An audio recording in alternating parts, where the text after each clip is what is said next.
Selamat siang. Di sini saya akan menjelaskan tentang sistem penerangan sepeda motor yang bernamakan Franz Yossia Pasaribu dengan NIM 2130 20210026 pada mata kuliah Teknologi Sepeda Motor.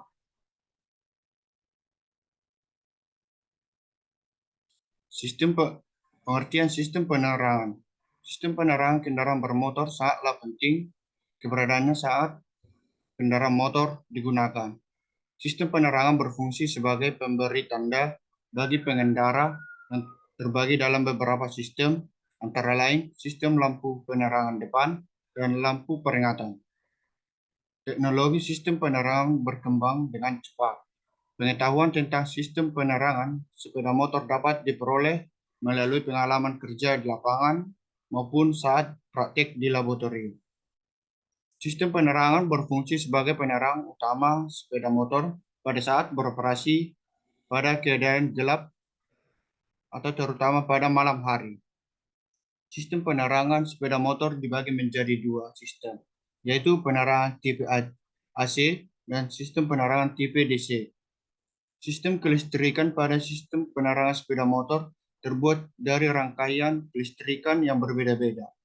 Namun, rangkaian tersebut semuanya berawal dan berakhir pada tempat yang sama, yaitu sumber kelistrikan atau baterai.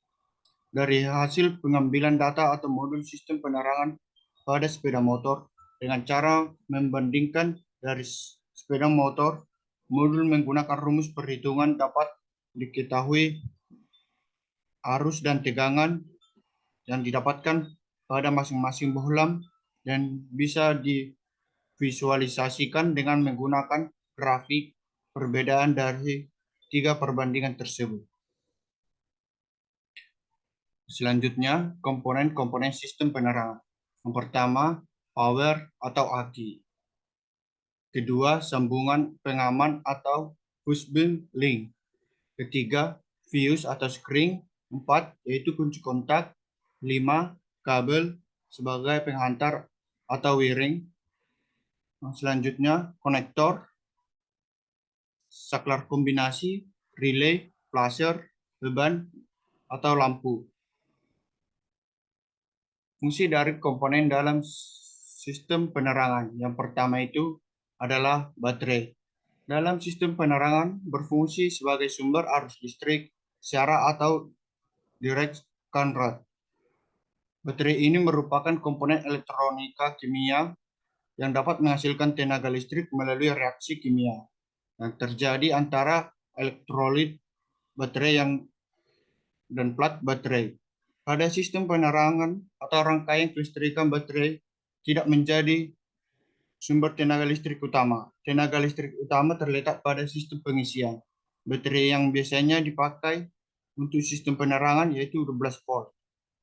Di sini kita bisa melihat komponen-komponen yang ada di dalam baterai, yaitu terminal baterai yang ada di posisi ini, tutup ventilasi yang ada untuk keluarnya ventilasi. Yang ketiga, tutup dari baterai. Berikutnya ini adalah pemisah dari sel-sel yang ada di baterai tersebut. Ini adalah cover dari baterai atau penutup dari baterai. Ini adalah penghubung dari sel. Sel yang dari sini ke sini. Dari yang satu lagi ke yang satu. Dan di dalam baterai ini adalah elektrolit yang akan berhubungan dengan plat baterai. Kedua, sambungan pengaman atau fuse link merupakan salah satu pengaman utama sirkuit kelistrikan pada sistem penerangan. Prinsip kerjasama seperti skring, namun memiliki kapasitas pengaman yang lebih besar, yaitu 30-100 ampere. Pada sistem penerangan membutuhkan arus sekitar 30 ampere oleh karena itu memerlukan pengaman yang memberikan keamanan pada sirkuit kelistrikan sistem penerangan. Bentuk fishbowl link seperti kabel setipis apabila terlewati arus melebihi kapasitas yang sesuai yang ditentukan dapat meleleh atau putus, sehingga arus yang tidak sampai ke rangka listrik. Proses dari sambungan pengaman dapat dilihat dari warna atau kode yang tertera pada fuse link. Selanjutnya, fuse atau screen merupakan salah satu pengaman rangkaian kelistrikan. Perbedaannya dengan fuse link yaitu kapasitas dari fuse yang lebih rendah daripada fuse link. Fuse atau screen mengamankan rangkaian kelistrikan dari adanya beban berlebihan atau korsleting listrik. Fuse biasanya dibedakan menjadi dua, yaitu tipe tabung dan tipe countering. Kapasitas fuse dibedakan melalui warna pada screen. Cara kerja screen sama seperti fuse link, yaitu kawat tipis akan meleleh dan putus ketika beban melebihi kapasitas atau saat terjadi korsleting listrik. Ini adalah nomor dari screen-nya atau fuse. Ya, seperti ini 15 ampere.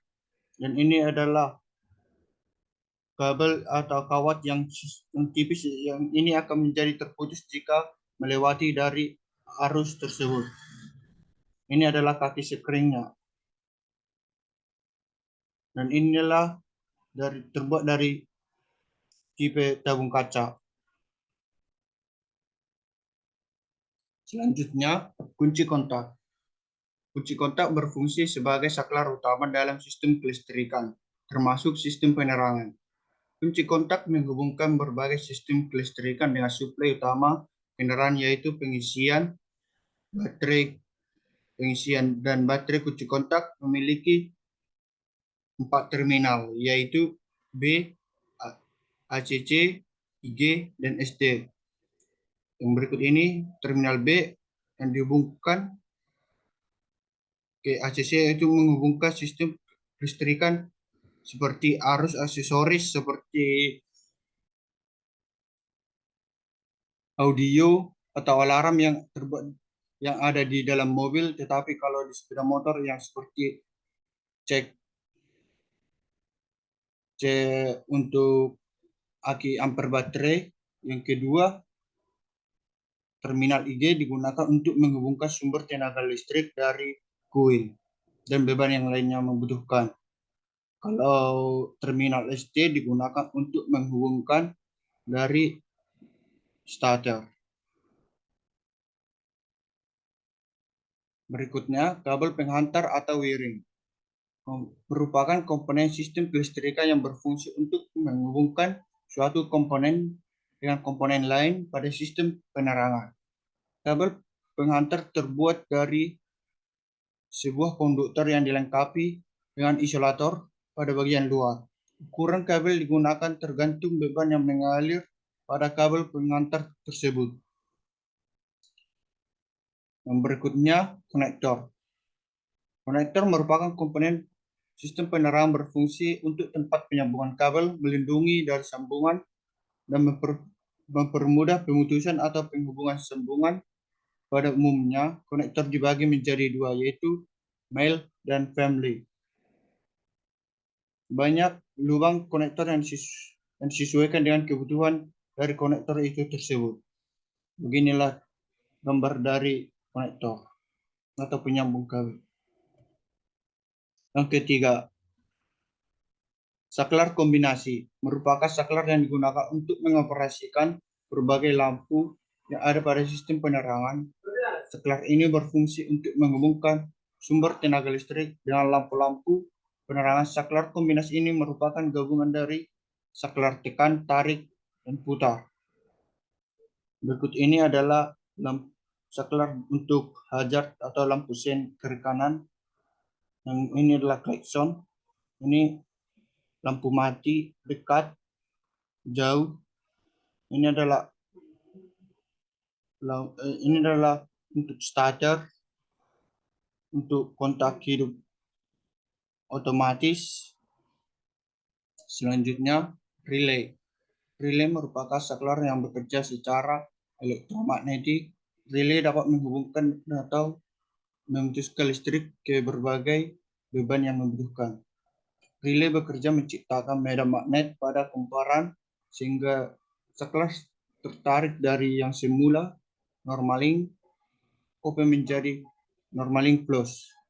Saat ada arus yang melewati kumparan, maka akan timbul medan magnet. Medan magnet ini menggunakan untuk menarik saklar. Setelah arus listrik dari kumparan menghilang, maka medan magnet menghilang sehingga menjadi normally close, menjadi normally open. Maksudnya adalah jika ada arus masuk, maka akan terjadi melakukan medan magnet sehingga kabel yang tersebut akan terhubung. Jika tidak ada kumparan listrik, maka kabel tersebut akan terputus atau tidak terhubung. Selanjutnya, flasher. Flasher menggunakan mengidip atau memutuskan dan menghubungkan arus listrik secara periodik pada sistem penerangan. Biasanya digunakan untuk kelistrikan lampu hajar atau tanda belok. Kedipan pada flasher diatur mulai dari 60 sampai 120 kedipan setiap menitnya. Flasher yang digunakan ada beberapa macam, yaitu bimental dan kapasitor. Inilah yang digunakan untuk lampu sen.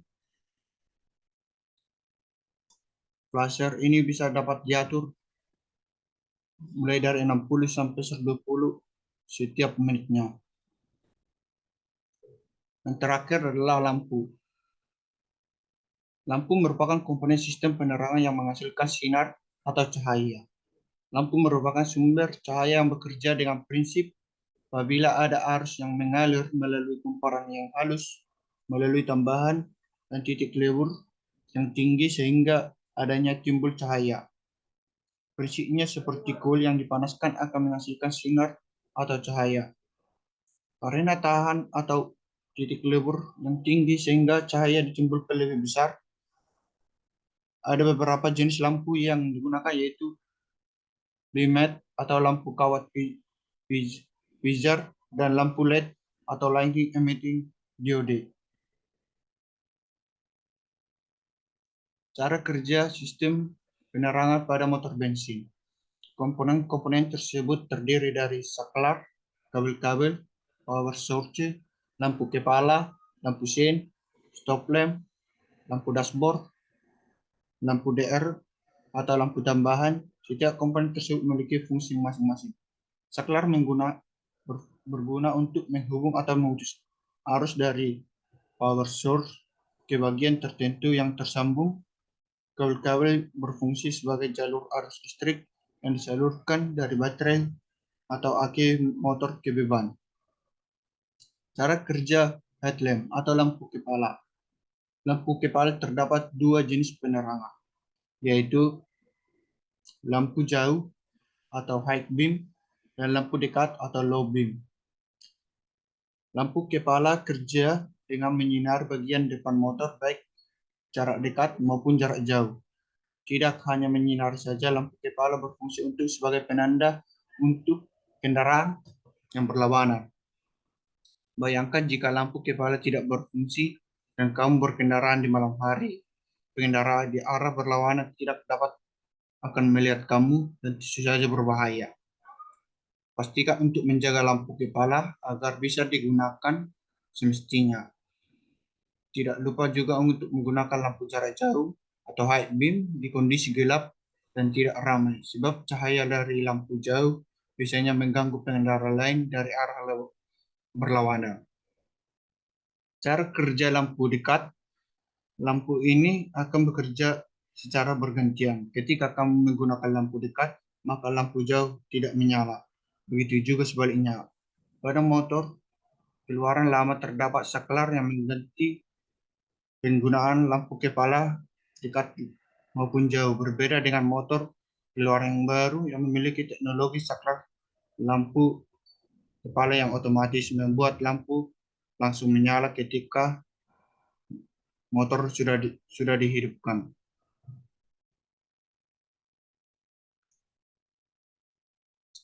Cara kerja lampu sen. Walaupun namanya lampu sen ini tidak berguna untuk menerangi jalan, tetapi jadi penanda untuk pengendara yang di belakang dan di depan bahwa kamu akan berbelok.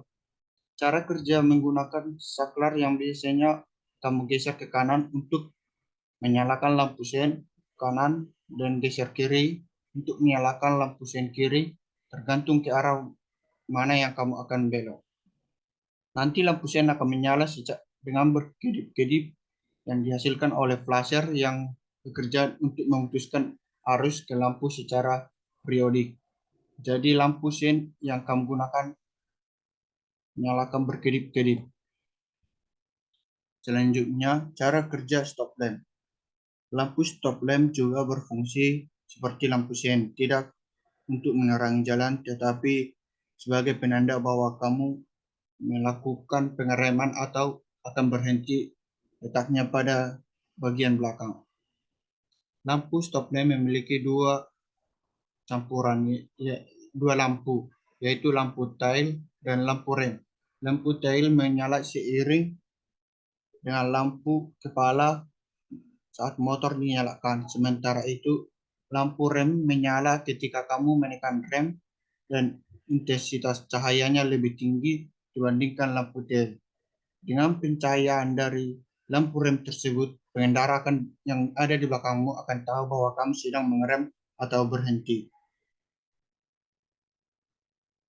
Selanjutnya, cara kerja lampu dashboard. Lampu dashboard terdapat berbagai indikator penanda. Biasanya indikator yang menyala seiring menggunakan lampu seperti lampu sen, lampu kepala dekat atau jauh, dan lain-lain. Ini akan berguna untuk kamu agar kamu bisa tahu bahwa kamu menyalakan lampu sen atau belum. Apakah lampu kepala kamu gunakan adalah lampu dekat atau lampu jauh, terutama pada malam hari yang gelap. Dengan lampu dashboard, seluruh panel yang ada di indikator akan terlihat. Cara kerja lampu tambahan.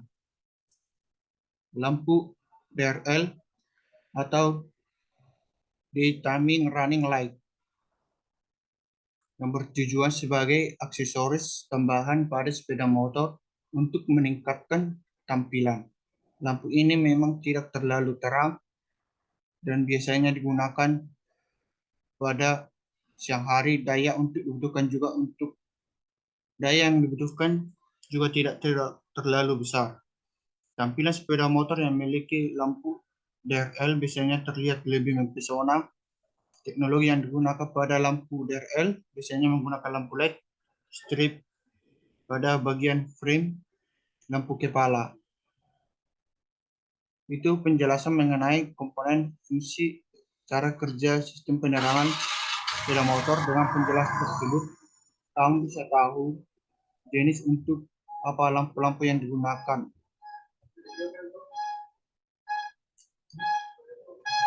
Masalah yang dihadapi pengendara sepeda motor terhadap sistem penerangan. 1. Masalah lampu rem atau stop lamp yang sering digunakan putus atau tidak hidup. Penyebabnya 1. Kebiasaan meletakkan jari atau ujung kaki di tuas rem, tidak sadar lampu menyala terus-menerus hingga panas dan putus lebih cepat, paling banyak dari tuas rem kaki. Kedua, ada pemilik yang ingin lampu belakangnya lebih terang memasang melebihi watt yang direkomendasi, lampunya putus dan bagian dalamnya meleleh karena panas. Ketiga, masalah lampu di belakang ini juga bermula dari posisi pemasangan bohlam yang kurang sempurna.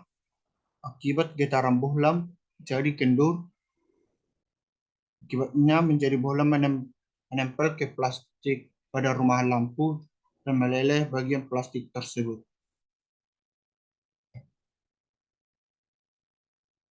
Untuk cara mengatasinya masalah tersebut, pertama disarankan untuk mengganti bohlam sesuai dengan standar pabrikan. Yang kedua, jangan menggunakan tuas rem dengan waktu yang lama. Ketiga, menggunakan lampu bohlam lampu LED yang umurnya lumayan panjang. Empat, periksa atau urutkan kabel-kabel dari stop lamp jika ada kabel yang putus atau terbakar. Sekian dan terima kasih.